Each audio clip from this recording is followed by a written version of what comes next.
Today I am canning pork and beans. Welcome to Urban Prepping with Pam. I'm Pam.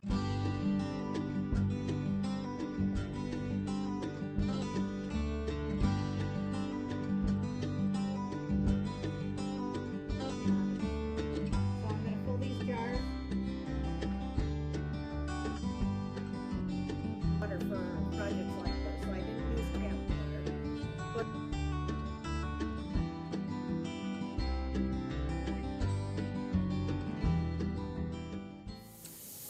This is a re-recording. So I've made several attempts to make the beginning of this video and it just doesn't seem to be working out right.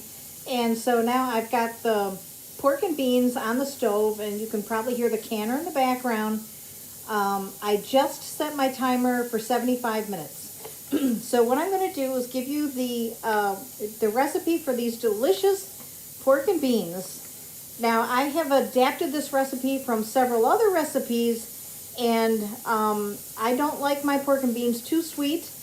And so if you like it sweeter, you can adapt it by adding some extra brown sugar if you like. But I'm going to give you the recipe that I use the way that I like them. And this recipe will make 19 pints. For myself and my husband, it's just the two of us here. And so if I put the pork and beans in quarts, that's just way too much for us. And when I buy a large can of pork and beans at the store, there's always leftovers, and I put it in the refrigerator meaning to use it, and a lot of times it doesn't get used and it's wasted. So when I'm canning pork and beans, I like to can them in the pint-sized jars because that's perfect for my husband and me. Now I'd like to say that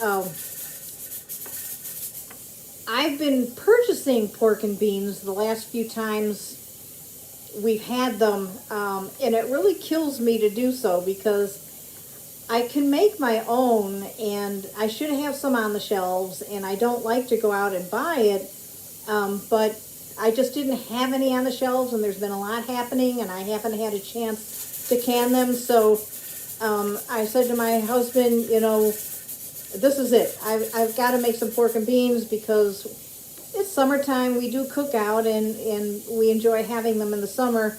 Now, the 19 jars that I've made, that's really only about half of what I'm going to need to get us through for a year. When I do canning, if I can, I like to try to make enough for us to get by for a year. And 19 jars, you know, we do have them quite frequently, and so I'm going to do another batch of these, so this would be my first batch. Anyway, let me give you the recipe. And let me tell you that I'm going to be printing this recipe on my website, which is urbanpreppingwithpam.com. So if you would like to print out this recipe, just go to my website and look for it there, and you can just print the page. So I'm using 4 pounds of navy beans. I really do prefer navy beans when I make my pork and beans. They're a little smaller than the Great Northerns, but I just like the way that, I just like them. So anyway, 4 pounds of navy beans. 1 pound of bacon chopped, 3 tablespoons of salt, 1/2 cup of molasses, 2 teaspoons of the mustard. It's the powdered mustard, not the wet stuff, it's the dry stuff. 8 cups of ketchup. Yes, that's a lot. And I'll back up and we'll talk about that. 1 cup of brown sugar, 4 cups of onions chopped, 6 cups of liquid reserved from the beans. We're going to talk about that too. And 1 teaspoon of ground allspice, 2 teaspoons of ground pepper, and 2 tablespoons of cider vinegar. If you don't have 6 cups of liquid reserved from cooking your beans, you can just add water to make it 6 cups. So now let's talk about the process, and we'll talk about the reserved liquid. So what I do is I sort through my beans and I wash them. Make sure you rinse them because they are dirty. And so you give them a good rinse and put them in a pan. Cover them with about 3 inches of water and let them soak overnight. Now you can use the fast method by, you bring them to a boil and then you turn the fire off and you put the lid on, let it sit for an hour, and then you cook them again.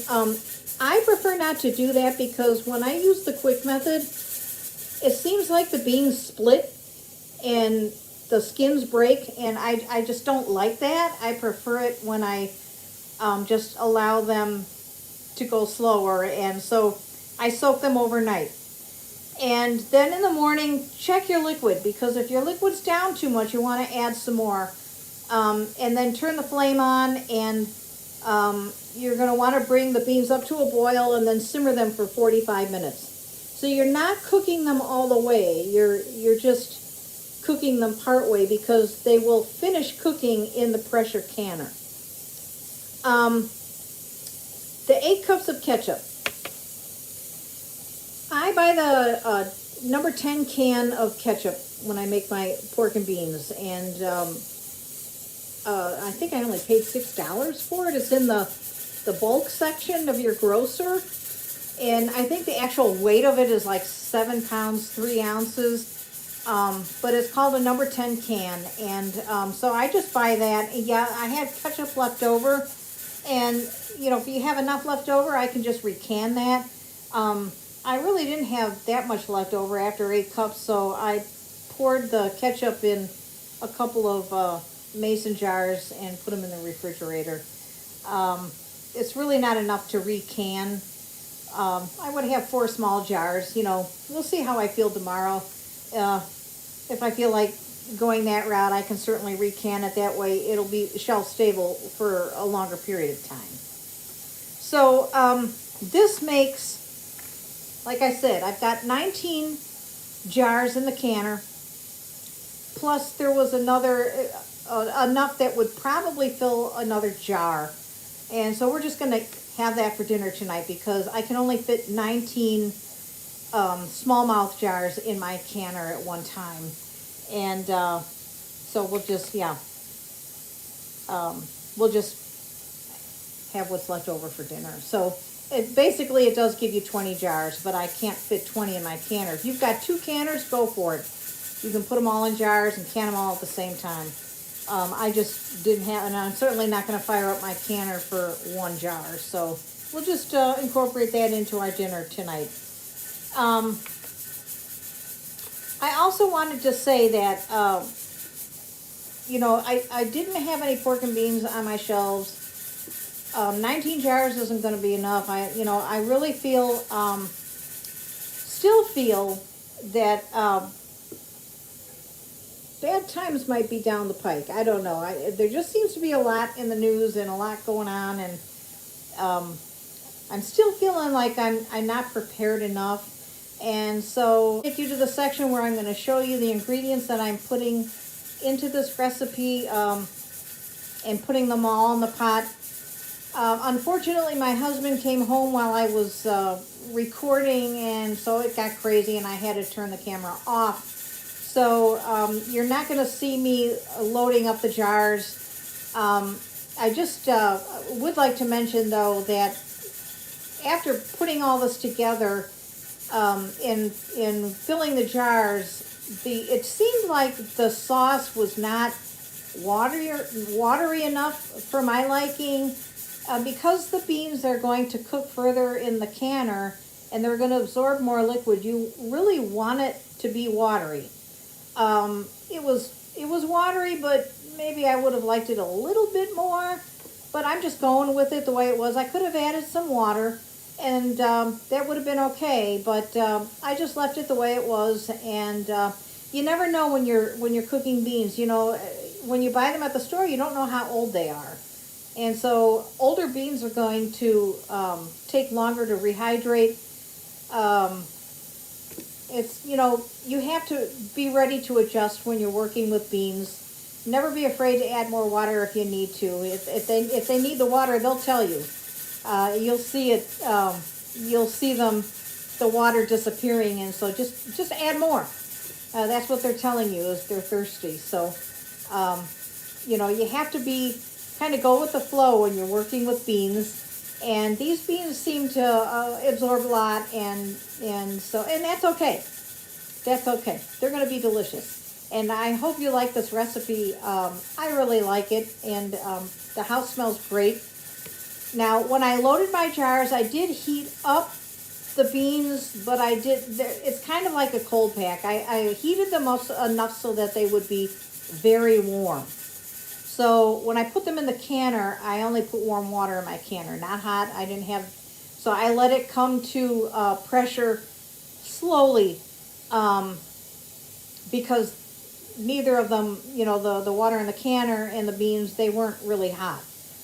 So that's kind of called a cold start. Okay. Here's my ingredients. There's a big bowl. It's actually only 4 cups. It's not that big of a bowl. I've got my beans in a pan here, and they're sort of halfway cooked. And then I've got my spices and the brown sugar and the molasses and the onions and all the good stuff. So I think what I'm going to do here is add the 4 cups of reserved liquid from cooking my beans. And actually, let me see if I can get a better angle on this camera. There we go. So I put my cups of reserved liquid. I've got my brown sugar, which was 1 cup of brown sugar, a half a cup of molasses, and if you want your molasses to come out easily, spray it with cooking spray before you pour it in your container, and then it'll come out. I've got 4 cups of chopped onions,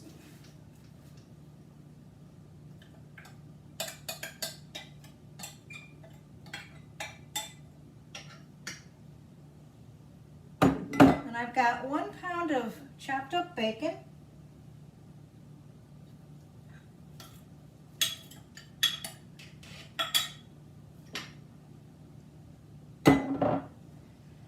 three tablespoons of salt and 2 teaspoons of pepper are in here.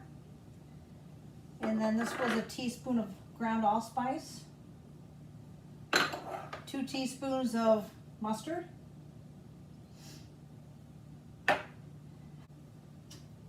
ketchup,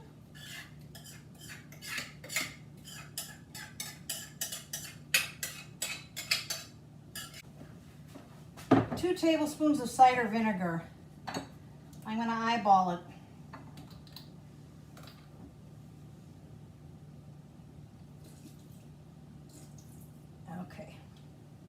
Okay, hubby came home, and so it was kind of noisy around here, and I couldn't turn on the camera. Here's the last jar. I've got my canner all full. This will be the 19th jar. It was perfect. And then there's a little bit left over in there. The consistency here. So it's juicy. I think I would have liked it juicier than that. I don't know if you can see that. It's just slightly underneath that rim. And then that will be the 19th jar. So it's a double layer stack. And here is the final result. 19 jars, all sealed, of delicious pork and beans. Thick the sauce has gotten. It does thicken up. That's why you want it to be really juicy when you're canning it. Now these jars all have to be washed. And the lids, as you can see, they got dirty. And then marked and put away. But here's 19 jars of delicious pork and beans.